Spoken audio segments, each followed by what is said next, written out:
I am a Jedi, like my father before me. Silly Jedi! Silly Jedi! Remember, the Force will be with you, always. You must unlearn what you have learned. Hey everybody, welcome to Jedi Toy Masters Star Wars Car Talk episode 15. As I drive through this bumpy road here, I don't know if you can hear that, but this is episode 15. Now it's coincidentally, today's Valentine's Day. So last week was actually episode 14. This week is episode 15, even though it's February 14th, Valentine's Day, but you know, we'll pretend it's all good. So happy Valentine's Day to everybody. And today we're going to talk a little Star Wars romance slash bromance. That's right. You know, throughout all of these Star Wars films, there's been some romance. Of course, we think of immediately, our mind goes to Princess Leia and Han Solo. But there's also been a lot of bromances in the Star Wars universe. And now that we have 9 complete saga films, 2 spin-off films, and the first season of a live-action TV series, I figured, not to mention animated shows as well, I thought it would be good, especially because it's Valentine's Day, to kind of go through a list of all the romances and bromances that have existed in the Star Wars trilogy. Oh, not the Star Wars trilogy, but in the Star Wars universe in a galaxy far, far away. So we're gonna do this. Let's see. We're gonna do this films first, and we'll start with episode 1. So we'll do it in sequential order, not release order, which is not the way you should watch the films, by the way. I actually think you should. I'm one of those people that, you know, grew up with the original trilogy, and I just think that the impact of, what the original trilogy reveals makes the prequels a little bit more enjoyable to watch, I guess. I think if you watch them sequentially, that's fine. That's fine as well. So here we go. We'll start with episode 1 of Phantom Menace. Now, episode 1 of Phantom Menace, right from the start, we're introduced to the first bromance in Star Wars, which is Qui-Gon Jinn and Obi-Wan Kenobi. Now, in the movie, they kind of go between kind of like a teacher-student relationship. They kind of flutter with the kind of like father-son relationship a little bit, father figure and son, but also there's a little bit of like kind of like brothers, like they, at times they act like older brother, younger brother, and that's actually the way that I like to see their relationship.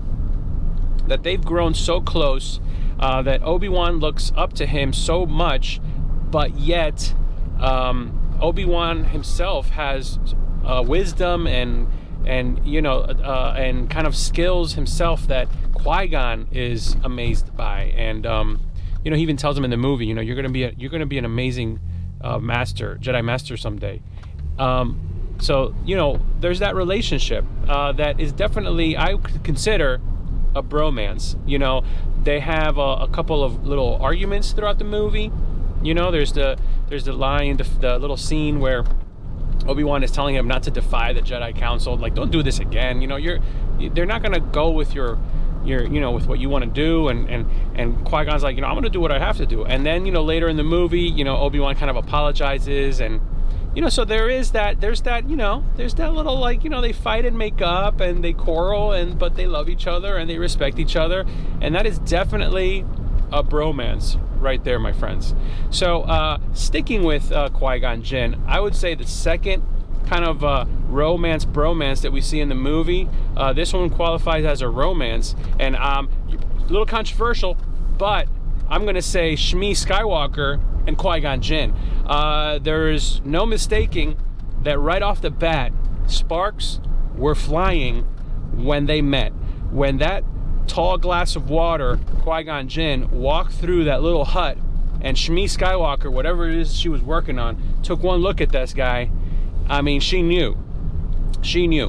And you know, there is a weird scene. I don't know if you remember, but there's a scene where you know, when Qui-Gon talks to Shmi about like who the father is, and that, you know, it's not a coincidence that I met him. You know, there's definitely some there's some body language in that scene where they're very into each other. I mean, you can't deny the sparks are flying and the heart rate's fluttering. Then this is where it seals the deal for me, and for you too if you pay attention. But when there is a scene, I'm trying to remember where exactly it takes place, but there's a scene where Qui-Gon's standing behind her, and he puts his arms on her shoulders, and he asks her if she's okay. And guys, I mean, you put some romantic music behind that scene, and you got yourselves a love story right there, like that. There, you know, I mean, Qui-Gon is, you know, he's a Jedi. He's supposed to be compassionate and love, you know, love people. You know, I'm gonna put my shades on because it's just really sunny out today. You know, he's supposed to love and be compassionate and care for everyone. But there was a little bit more than caring in that scene, if you know what I mean. So Shmi Skywalker, Qui-Gon Jinn, definitely the romance of Episode 1. Now, another bromance that I'd like to mention here is from Episode 1 is the relationship between Palpatine and Darth Maul. You have Darth Sidious, Darth Maul, rule of two, master and apprentice. However, you know, the way that Maul, man, the way he just stands next to his man, you know, he's like, I'm gonna stand by my man. This is my dude. This is my main man. And you know, I'm just waiting for him to give me the go ahead, and I'm gonna go and step up, and I'm gonna go to town on those two Jedis that are trying to mess with my bro's plans, you know. And that's Maul, man. Maul is like the muscle in the relationship, you know. Palpatine's the brains. It's like a perfect Lenny and George relationship, and that's a bromance right there. You know, that's a bromance. Those are all the ingredients. Those are all the ingredients for a very violent bromance. You know, there's the bromance where, you know, two dudes, they just enjoy, they have a hobby together, or they just enjoy hanging out or catching a game. But then there's the other type of bromance, which is kind of more of a violent bromance, which is like you got one guy who's like it's like Pinky and the Brain. You know, guys remember Pinky and the Brain? So he's the one of the mastermind, and the other one is the other one's the muscle. And this is definitely brain muscle bromance at its best in Episode 1, The Phantom Menace. So those are basically my top three. We got two bromances and a romance right off the bat. But the honorable mention, and you know, I'm gonna be careful how I step on this, but you have the final scenes of Episode 1. I mean, it's set up throughout the entire movie. Little Anakin Skywalker, that little rascal, oh my gosh, he is a flirt and a half. I mean, he right off the bat, I mean, his line to Padme, "Are you an angel?" I mean, guys, how many times have you walked up to a girl and just been like, "Excuse me, are you an angel?" You know, I mean, like, that is such a line. The kid, I mean, you know, the kid knows how to play the game, guys. He knows how to play. Annie, little Annie, woo-wee, that little guy, I'm telling you. So there's definitely that little romance brewing. But then at the end,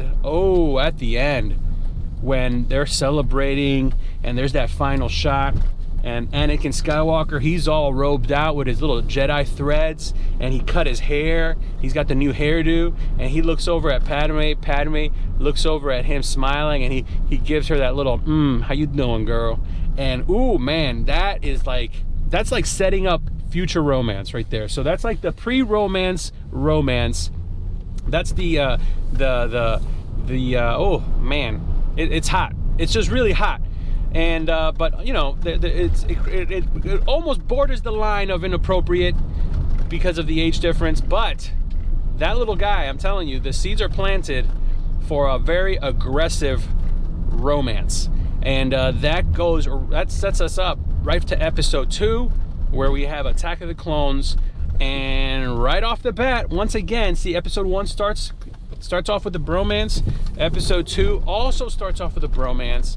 And that bromance is Anakin Skywalker and Obi-Wan Kenobi. The ultimate bromance. These guys, man, you know, they also teeter from father-son relationship, brothers, you know, I mean, they just like, you know, big brother, little brother, father, son, best friends, best buds, you know. I mean, these guys are inseparable. They bicker, they argue, you know. It's definitely big brother, little brother situation going on in that movie, the whole movie.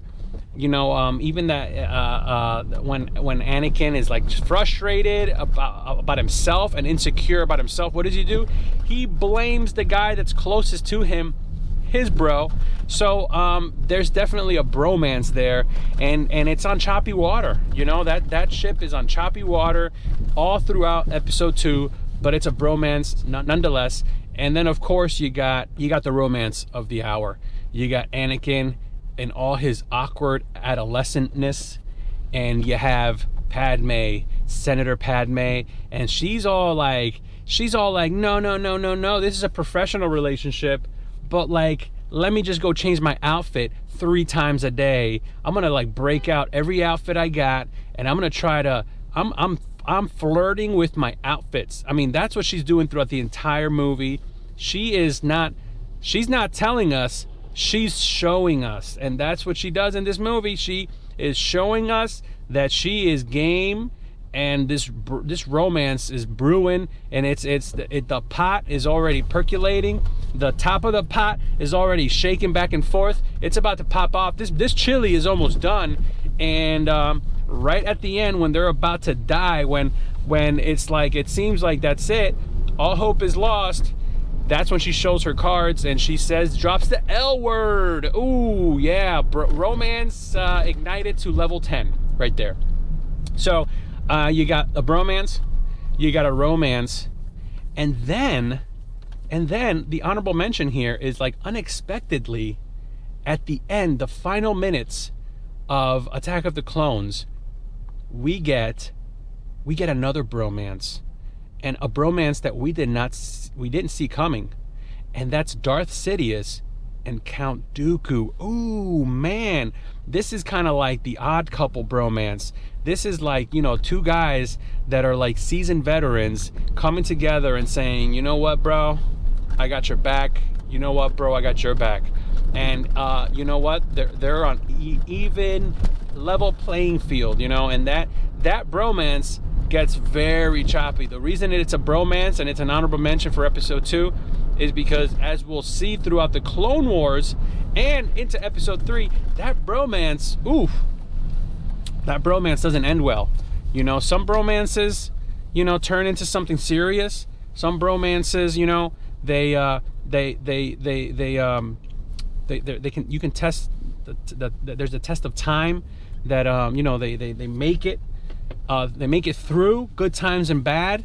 And some bromances, you know, end with, you know, and as we'll see in episode 3, right in the beginning of episode 3, that bromance ends when Darth Sidious basically says to Anakin, who he wants to be his real bro. I mean, let's face it, Darth Sidious, he's looking for a new bro, and he sees that bro in Anakin Skywalker, and he wants to seal the deal with that bro. But you got to get rid of your existing bro, and that's what he does, man. He makes his new bro eliminate his old bro. Oh, such a dirty move, such a dirty dog, that Darth Sidious, that Palpatine. I should mention also in episode 2 that, you know, Palpatine is already planting the seeds for bromancing Anakin Skywalker throughout that movie. It's sprinkled in there. He's flirting with, he's flirting up and down, man. Sidious is showing him all his fancy robes. He's putting his arm on his back. He's giving him advice. He's trying to woo him into being his bro. And that's what you gotta do sometimes. Sometimes you don't see the person in front of you as a bro. You don't consider them as a bro. But then that person like has to show you, like, listen, man, I would make a fantastic bro. And that's what happens. So in episode 3, he seals the deal. He says, kill him. Do it. And once Anakin does that, the deal is sealed, and that bromance is in full effect. That new bromance, and it's exciting and new and exhilarating and scary, as we'll see. That bromance takes you places. That bromance took him to places he didn't think he was gonna go. He did things that he didn't think he would do, and sometimes certain bromances, they affect us like that. It's a bad boy bromance. So that's it's a bad boy bromance right there. Let's see. So episode 3, we got the bad boy bromance, but Anakin is also, because of that bromance, his bromance with Obi-Wan becomes kind of like, oh man, what are you gonna do? They start arguing. They're kind of indifferent. That's the beginning. The beginning of the death of a bromance is when you become indifferent, and that's what happens here. He becomes indifferent to Obi-Wan, and by the end, man, he pledges his allegiance to the bromance with Palpatine, and that ends up he's having to kill his old bro, man. And that's just, woo, man. Who would have thought there would be so much just bromance drama in these Star Wars movies? But episode 3 ends with the death of a bromance, and it's a shame, and the death of a romance. So all the bromances and romances that were set up in the first two and a half movies, dead by the end of the third movie. It's so sad, but there's a new hope of when you can't literally go out and meet new people and make new friends and make new bros. What do? You literally have to make them. And that's what happens in this movie. By the end of episode 3, we have the 2 seeds that will become the greatest bromance romances characters in the Star Wars saga. We have the twins, Princess Leia and Luke Skywalker, and that leads us right into, wait for it, we gotta take a little detour though, because Rogue One is all about bromance. It's all about bromance, even a bromance between a man and a woman. That's right. This is uncharted territory here in Star Wars. But we have Cassian Andor and Jyn Erso. That is not a romance. That, my friend, is a bromance. So it's a brohermance, and that's what happens there. But the whole movie, I'm not gonna bore you with Rogue One. Rogue One is basically like, somebody just shook a can of bromance and just went to town and just spray painted bromance all over it. I mean, they just sprayed bromance everywhere. It's everywhere, all over Rogue One. It's all about bromances and coming together as bros and accomplishing a goal as bros. And it's about thinking that you're bros, but you're not really bros. Like Tarkin, Director Krennic, Darth Vader. These guys, man, they're fake bros, man. They're just fake. They're fake bros. They're not real bros.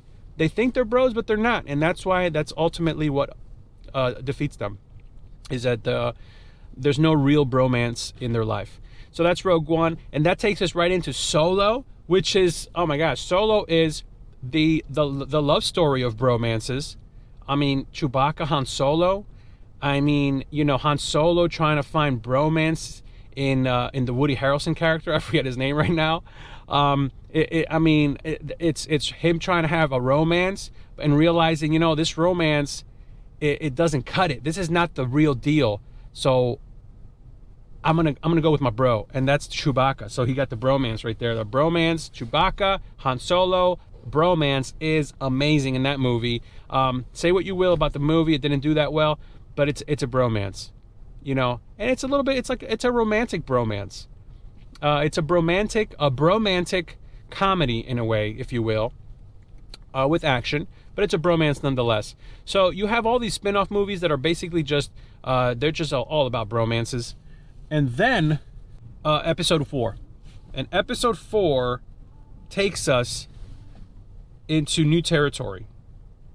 Because episode 4 is all about old bromances coming back and the end, and having to deal with the past of prior bromances and what happens when you're not a good bro. You know, it comes back to bite you.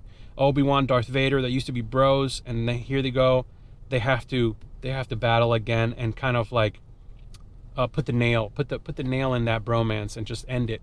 But the silver lining is that because Obi-Wan developed a little bit of brohood, mentor brohood with Luke Skywalker, that sets up Luke being quite possibly the best bro of them all, because he's the bro that brings Vader back to brohood. And so those seeds are planted there in A New Hope. And you get a little bit of a tease of romance between Han Solo and Princess Leia. So you never know. You never know. There's also a little bit of teasing of Princess Leia and Luke, but as we know now, that was not to be, because they're siblings. They're bro sister. They're bros and sisters. Sister bros. Bro sisters. I don't know. Does that make sense? Empire Strikes Back, y'all. Episode 5. Here we go. We have Han Solo, Luke Skywalker. Guys, they're bros, man. They are bros. We don't know what happened between episode 4 and episode 5, but during that time, their bromance, it got cooking. It got cooking, man. They cooked it with oil, and it got hot. And, you know, they're out there. It's so hot, it can melt Hoth. It's so hot that's why they have to set up their base in Echo Base, because it is so hot. The bromance between Luke and Han, and then the bromance between Han and Chewie, and then the bromance between Chewie and Luke, because Luke, man, Chewie loves Luke. There's bromance love right there. And then the romance between Leia and Han. I mean, it is so hot. It is no wonder they picked the coldest planet in the universe to set up their base, because, woo, man, if they would have stayed there a little bit longer, they would have melted that planet. It was so hot. The bromance and the romance was on fire. Then, of course, the romance between Han and Leia really solidifies in that movie. You really see quite possibly the best, just to get serious for a second, probably the best, just the best bit of dialogue and just acting, as far as when you're in peril, you know, you let your guard down and Leia says, "I love you." And Han in his way lets his guard down and says, "I know." I being, I've loved you from day one. You know, I've loved you. So, you know. Then, of course, you have Darth Vader, Luke. That's not a bromance. That's father-son. That's a legit father-son situation. Revelation. Ooh, disappointment. I don't know. But, you know, it's crazy. Empire ends crazy. But like a good bro, Luke Skywalker is going to go save him. And we're introduced to an old bro in Lando Calrissian. This old bro, we think is a bad bro, but he ends up becoming a good bro. And, you know, so now you have the power of brohood, the power of bromance that's going to come in here and basically, like, you know, try to save Han. You know, bromancing is going to save Han Solo at this point. Bromancing and romancing are going to go save the power of love, the power of brohood, the power of love. And that leads us right into episode 6, Return of the Jedi. You have, again, romance and bromance coming together to save Han Solo. That's what it's all about right there. You know, Jabba the Hutt doesn't have any bros. He thinks he has bros. He's got a whole palace full of bros that he thinks are bros, but they're not bros. You know, they're all scared of him. That's not real. That's not real love. Emperor Palpatine, you know, he thinks him and Vader are bros, and Vader doesn't want to be bros with him anymore, man. He doesn't. He now that he realizes he has a son, he's like, you know, sometimes, you know, bad friendships, man, bad friendships, you know, are not important when you have kids. You know, when you realize you have kids, you want to spend time with them. So that bromance that wasn't a bromance at all starts to disintegrate. You got a lot of bromancing between Han Solo and the Ewoks. You know, there's a lot of bromancing in there too. There's the two Ewoks that are battling together, and one of them gets killed in the end battle. Very sad. You know, he goes back for his little bro, and you know, unfortunately he gets killed. So there's a lot of little bromances amongst the Ewoks. You know, they're primitive, man. Even at the primitive level, you know, primitive creatures still know the importance of bromance. And brohood. So you got all that. You got romance, Han and Leia. That's it, man. They've sealed the deal. They're together. It's a done deal. They love each other. That romance is, it's romance all the way. You got a little bromance kicking between Chewie and the Ewoks because, hey, you know, we're furry. We're battling together, you know. Let's bro it up. And in the end, you know, Luke, the ultimate bro, helps his dad come back. They defeat Palpatine, and that sets up a future that's bright for romancing in the universe far, far away. But then, of course, Force Awakens.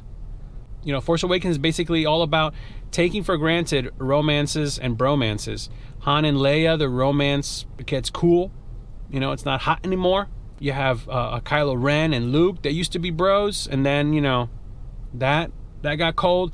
And that movie is all about the effects of when we let our bromances and our romances get cold. When they get cold, man, the universe vomits you out. And that's what happens in this movie. It's all about everything going to the toilet, because that's where you throw up. That's where you vomit, in the toilet. And when romances and bromances are cold or lukewarm, ugh, gross. Bromances and romances need to stay hot so they can stay tasty. Honestly, you know my feelings about the sequel trilogy, and the level of bromancing and romancing is not at the same level as the original trilogy or even the prequel trilogy. You know, you have a little taste of romance between Finn and Rey, but doesn't really go anywhere.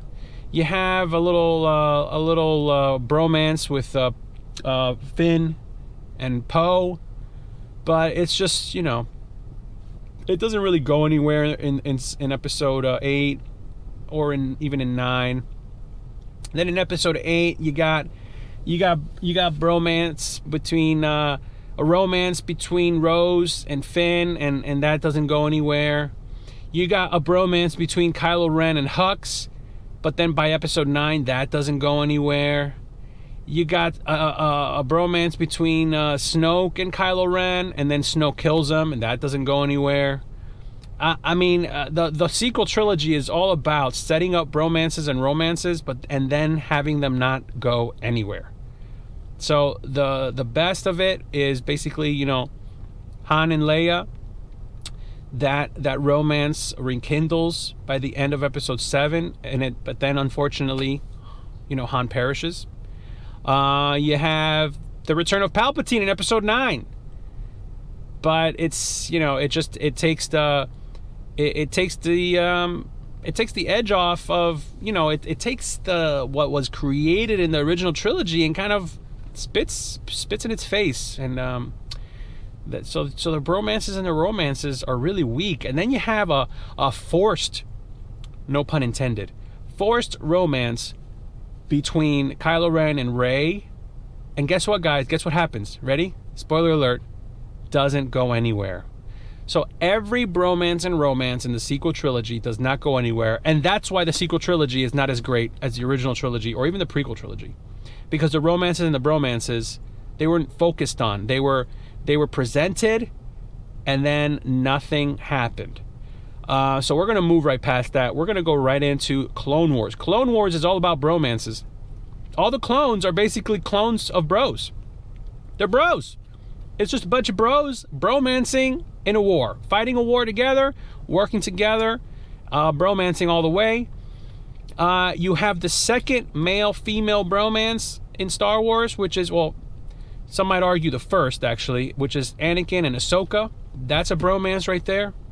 And you have the romance between Anakin and Padme continuing, you know, kind of setting up everything that we see in Episode 3. You have the bromance between Obi-Wan and Anakin. And that's it, man. Clone Wars is all about bromances. You know, you have some romance, but it's a bromance fest. And that's what makes it so special. Star Wars Rebels. Star Wars Rebels, another amazing animated show. Again, all about bromances. And then you have romances. You have Kanan and Hera.